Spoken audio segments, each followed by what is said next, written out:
हाँ, आज हम ये टाइफाइड फीवर या इंटेरिक फीवर यानी बैक्टीरिया बॉर्न डिजीज पार्ट 2 में आपके साथ जो टाइफाइड पार्ट 1 में आपने पढ़ लिया है या हमने आपके साथ चर्चा कर लिया है, उसके आगे की सारी चर्चाएं हम करेंगे।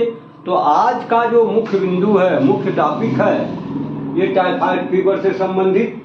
उसमें पहला पॉइंट है management of the typhoid fever, दूसरा है control of the typhoid fever और तीसरा है prevention of from the typhoid fever. तो ये जो 3 बिंदु हैं, इन्हीं पर हम आज आपके साथ चर्चा करना चाहेंगे। वो 3 बिंदु कौन कौन से हैं? पहला है मैनेजमेंट, दूसरा है कंट्रोल और तीसरा है प्रिवेंशन। तो आइए हम मैनेजमेंट की बात करते हैं। यानी जैसे ही हमें पता लगा कि यह व्यक्ति संक्रमित है, किससे संक्रमित है? तो इंटेरिक फीवर से, टाइफाइड से वो संक्रमित है।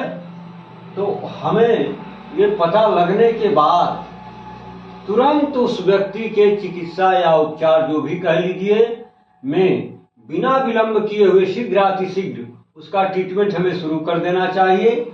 और इतना ही नहीं, रोगी के साथ साथ यह भी पता लगाना चाहिए कि इसका वाहक कितने लोग हैं या कौन है कम्युनिटी के अंदर, तो उसको भी आइडेंटिफाई करके और रोगी के साथ साथ उसका भी ट्रीटमेंट हमें शुरू कर देना चाहिए। तो संक्रमित व्यक्ति के उपचार में हम बहुत सारी एंटीबायोटिक्स दवाओं का यूज करते हैं, प्रयोग करते हैं, जिनके माध्यम से हम इसको अच्छे से मैनेज कर पाते हैं। तो इसमें जो बहुत सामान्य दवाएं यूज की जाती हैं उसमें है सिप्रोफ्लोक्सासिन, ये क्लोरामफेनिकॉल, एमॉक्सिसिलिन, एम्पिसिलिन, ये तमाम एंटीबायोटिक्स जो बाजार में उपलब्ध हैं, इनके माध्यम से हम इस टाइफाइड फीवर को या साल्मोनेला टाइफी जिसका कॉजेटिव ऑर्गेनिज्म है उसको कंट्रोल करने का काम करते हैं, मैनेज करने का काम करते हैं। और क्या करते हैं? कंप्लीट बेड रेस्ट, यानी रोगी का मैनेजमेंट में पहला काम हम ये करते हैं कि पहले रोगी को आइडेंटिफाई करते हैं, उसको चिन्हित करते हैं कि अमुक व्यक्ति इससे पीड़ित है, टाइफाइड से का सफरर है। और फिर और क्या करते हैं? उसके साथ साथ जो इस टाइफाइड का वाहक है, कैरियर है, उसकी भी पहचान हम करके उसको भी चिन्हित करके इन एंटीबायोटिक दवाओं के सहारे उसका मैनेजमेंट या ट्रीटमेंट शुरू कर देते हैं। उसमें किसी भी तरह का विलंब नुकसानदेह हो सकता है। और दूसरी उपाय जो हम करते हैं वो है कंप्लीट बेड रेस्ट। जैसा कि आमतौर से आप लोगों ने देखा होगा, क्योंकि टाइफाइड एक बहुत ही कॉमन डिजीज है, हर साल बरसात के दिन में ये आपके इर्द गिर्द टोले मोहल्ले, आपके कम्युनिटी, आपके समुदाय में जरूर 2-4 लोग इससे पीड़ित हो जाया करते हैं। तो आपने सुना होगा कि डॉक्टर के पास गए तो उसने कहा कि भाई अब आज से आप कंप्लीट बेड रेस्ट पर जाइए। कंप्लीट बेड रेस्ट यानी पूरी तरीके से आप बिस्तर पर रहिए, यहाँ वहाँ घूमना या कोई फिजिकल वर्क करना आपके लिए इनहिबिटेड किया जाता है। तो आप कंप्लीट बेड रेस्ट करिए, यानी बिल्कुल विश्राम की अवस्था में आ जाइए। और क्या करना होगा?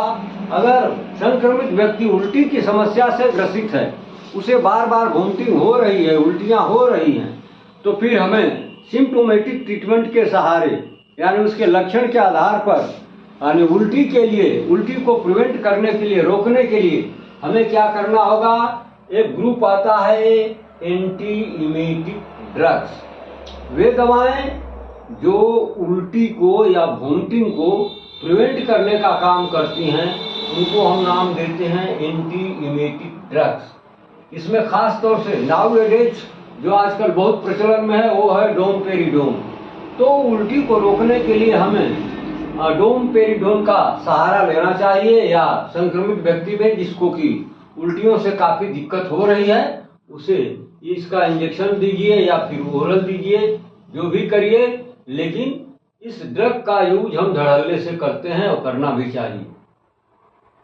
और हमें क्या ध्यान देना चाहिए, शरीर का टेम्परेचर नॉर्मल हो, सामान्य रहे, इसको कंट्रोल करने के लिए, नॉर्मल रखने के लिए हम एंटीपायरेटिक के ग्रुप है, जिसका मतलब होता है जो पायरेक्सिया के एंटी काम करे।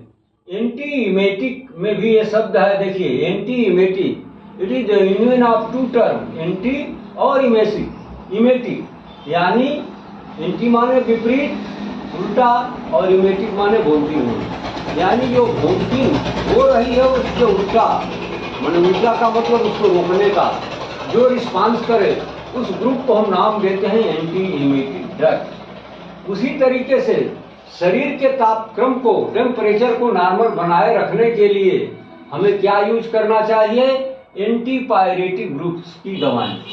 एंटीपायरेटिक ठीक एंटी इमेटिक जैसे है, एंटी माने विपरीत और पायरेटिक माने पायरेक्सिया, विच मीन्स फीवर, यानी बॉडी के टेम्परेचर को यानी फीवर को कंट्रोल करने के लिए, सामान्य रखने के लिए हम जिन दवाओं का यूज करते हैं उस ग्रुप को एक नाम देते हैं एंटीपायरेटिक ड्रग्स। इसमें आजकल जो मुख्य रूप से दवा यूज की जाती है, इसको तो सारे लोग जानते हैं, इसका नाम है पैरासीटामॉल। तो पैरासीटामॉल एंटीपायरेक्सिया ग्रुप की सर्वोत्तम दवा है और ये आसानी से सब जगह मिल भी जाती है।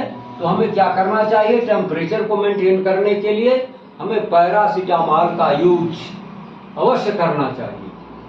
और क्या करना चाहिए, शरीर के जल संतुलन एवं पोषण का पूरा ध्यान रखना चाहिए। हमें यह भी ध्यान रखना चाहिए कि जो संक्रमित व्यक्ति है, जो बेड रेस्ट की कंडीशन में है, उसके बॉडी का जो वाटर लेवल है, फ्लूइड का जो बैलेंस है, वो नॉर्मल है या वो डिहाइड्रेशन में जा रहा है। कहीं ऐसा तो नहीं कि आपने ये तमाम चीज कंट्रोल करने के दौरान इस पर ध्यान नहीं दिया और वो धीरे धीरे, चूंकि स्वेटिंग, ये ड्रग्स आप देंगे तो उससे स्वेटिंग होगी और स्वेटिंग भी डिहाइड्रेशन में ले जाने का एक कारण, एक माध्यम बन जाता है, यानी अत्यधिक पसीना का होना। तो हमें यह भी साथ साथ ध्यान देना होगा कि उसके बॉडी का जो वाटर लेवल है वो मेंटेन है कि नहीं है, तो इस पर भी हमें फोकस करना होगा। और क्या करना होगा, उसे हमें न्यूट्रिशनल की चीजें देनी चाहिए ताकि उसके जो पोषक तत्व हैं उनका लेवल बैलेंस बना रहे। और क्या करना होगा, रोगी को बेड सोर से भी बचाने का विशेष, क्योंकि वो कंप्लीट बेड रेस्ट पर है पेशेंट, वो व्यक्ति कंप्लीट बेड रेस्ट पर है और थोड़ा लंबे समय तक बेड पर पड़े रहने से बेड सोर के चांसेस बन जाते हैं। ये बेड सोर्स होते क्या हैं, यानी बिस्तर पर लेटने के बाद कुछ ऐसे प्रेशर अंग होते हैं जहां पर ये सोर बन जाते हैं, घाव बन जाते हैं, फोड़ा बन जाते हैं। तो इससे भी हमें बचने के लिए खास ध्यान रखना चाहिए। तो फिर हमें मैनेजमेंट में क्या क्या करना चाहिए, सबसे पहले रोगी व्यक्ति का की आइडेंटिटी कर लेना चाहिए, पहचान कर लेना चाहिए, चिन्हित करके उसका इलाज शुरू करना चाहिए। और जो उसका कैरियर है, वाहक है कम्युनिटी के अंदर, उसको भी हमें आइडेंटिफाई करके इसी के साथ साथ उसका भी ट्रीटमेंट करना चाहिए। ट्रीटमेंट में हमें मुख्य रूप से एंटीबायोटिक दवाओं का सहारा लेना चाहिए, जिसमें मुख्य रूप से या आसानी से उपलब्ध होने वाली ये दवाएं मार्केट में बिल्कुल आराम से मिल जाती हैं। एम्पिसिलिन हुआ, एमॉक्सिसिलिन हुआ, क्लोरामफेनिकॉल हुआ, सिप्रोफ्लोक्सासिन हुआ, तमाम एंटीबायोटिक्स की पूरी रेंज पड़ी हुई है। तो इनके माध्यम से हमें उसका उपचार शुरू कर देना चाहिए बिना किसी विलंब के। और क्या करना चाहिए, तो व्यक्ति को बेड रेस्ट दे देना चाहिए, कंप्लीट बेड रेस्ट, यानी किसी भी तरह के फिजिकल एक्टिविटी से वो दूर हो जाए, अपने को दूर कर ले और बिल्कुल रेस्टिंग फेज में चला जाए। अगर पेशेंट को उल्टी हो रही है तो एंटी इमेटिक्स का यूज करना चाहिए। अगर टेम्परेचर बढ़ा हुआ है तो एंटीपायरेक्सिया का यूज करना चाहिए और उसके बेड सोर का भी ध्यान रखना चाहिए और उसके बॉडी के वाटर लेवल को मेंटेन करना चाहिए, पोषक तत्वों का लेवल मेंटेन होना चाहिए। तो ये सब तो रहा मैनेजमेंट। अब हम आएंगे अगले बिंदु पर, जो बिंदु है कंट्रोल एंड प्रिवेंशन। तो हमें कंट्रोल और प्रिवेंशन के लिए क्या करना चाहिए, रोगी व्यक्ति की पहचान प्रथम अवस्था में करने के साथ ही उसके वाहक की पहचान कर शीघ्रातिशीघ्र ट्रीटमेंट शुरू कर देना चाहिए। वही बात जो मैनेजमेंट में बताया गया वही करना होगा आपको। फिर टाइफाइड रोगी के उपचार में हम कुछ मुख्य दवाओं का प्रयोग करते हैं, जैसे क्लोरमफेनिकाल हुआ, ये फ्लोरोक्विनिलोन्स हुआ, एम्पिसिलिन हुआ, एमॉक्सिसिलिन हुआ। ये तमाम जो एंटीबायोटिक्स की रेंज पड़ी हुई है मार्केट में, तो इनके सहारे हमें उसे कंट्रोल करना चाहिए। और एंटीबायोटिक दवाओं का प्रयोग सामान्य रूप से हम इसको कंट्रोल करने में करते हैं, उसमें कोई हेजिटेशन की बात नहीं है। बिना इनके उसको आरोग्य नहीं किया जा सकता है, कंट्रोल नहीं किया जा सकता है। इसलिए हमें एंटीबायोटिक दवाओं का प्रयोग आराम से करना चाहिए, किसी हिचकिचाहट की बात नहीं है। और क्या करेंगे, टाइफाइड भी एक संक्रामक बीमारी है, और जैसा कि आप ये वायरल बॉर्न डिजीजेज में भी देखा और ये एंटीबैक्टीरियल डिजीज में भी आपने देखा, ये जो संक्रामक बीमारियां हैं इनके इनसे संक्रमित व्यक्ति को हम तुरंत पहला उपाय जो करते हैं वो करते हैं संक्रमित व्यक्ति का आइसोलेशन। यानी जो रोगी व्यक्ति है उसको हम अलग थलग समूह से अलग करके एक कमरे में रख करके उसका उपचार करते हैं, इलाज करते हैं, उसकी देखभाल करते हैं।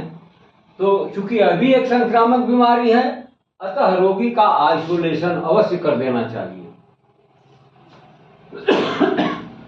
चौथा जो उपाय बताया गया, संक्रमित के मल मूत्र में ये जीवाणु पाए जाते हैं, इसलिए इनका विसंक्रमण एवं निस्तारण उचित तरीके से करना चाहिए। जैसा कि आपको ये पार्ट 1 में बताया गया था कि ये जो टाइफी होता है ये संक्रमित व्यक्ति के मल और मूत्र में ये उपस्थित होता है, और फिर वहाँ से किसी भी तरह से ये ओरल रूट के द्वारा बॉडी में एंट्री करता है और इंटेस्टाइन में पहुंच करके अपना संक्रमण फैला देता है। तो जो संक्रमित व्यक्ति है वो किसी भी तरह का डिस्चार्ज अगर करता है तो उसको उचित तरीके से विसंक्रमित करना चाहिए, फिर इसके बाद उसका डिस्पोजल कर देना चाहिए। ऐसे कर देने से फिर वह दूसरे व्यक्ति को अपना शिकार बना सकता है, इसलिए ये इनका विसंक्रमण बहुत जरूरी है।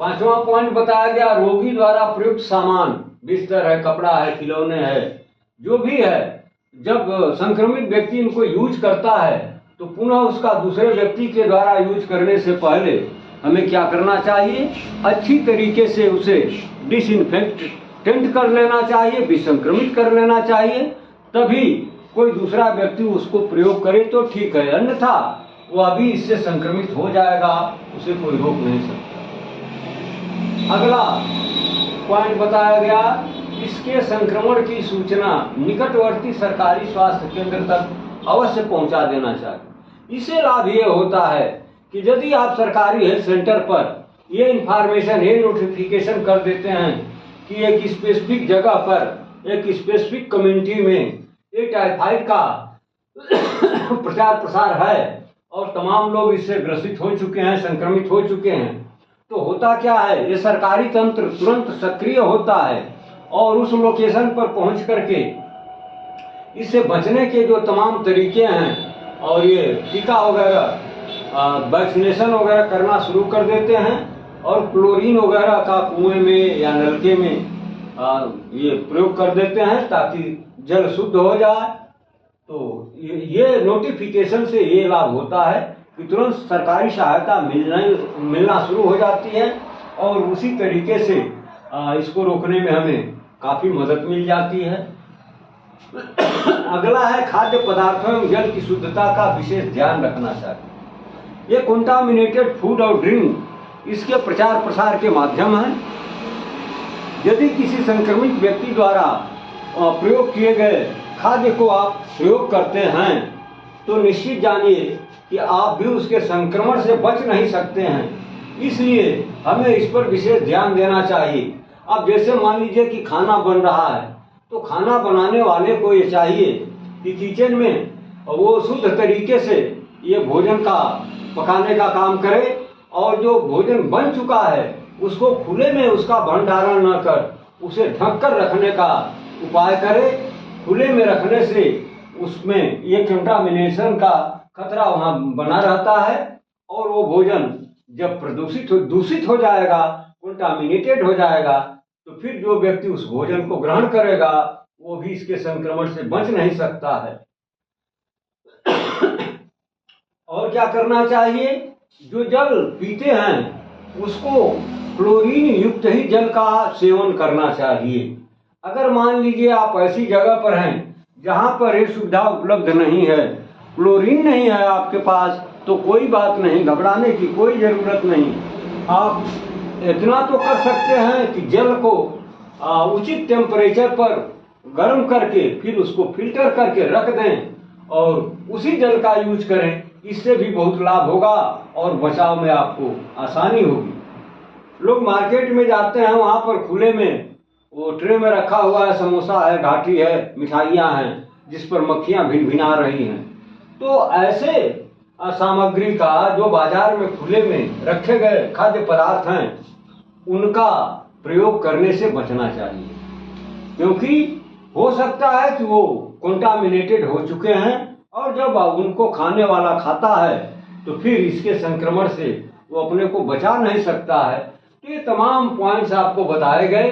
बाकी अभी ये कहानी यही न खत्म होती है, अभी इसमें बहुत कुछ आपको हम बताएंगे, आपके साथ इस पर चर्चा करेंगे।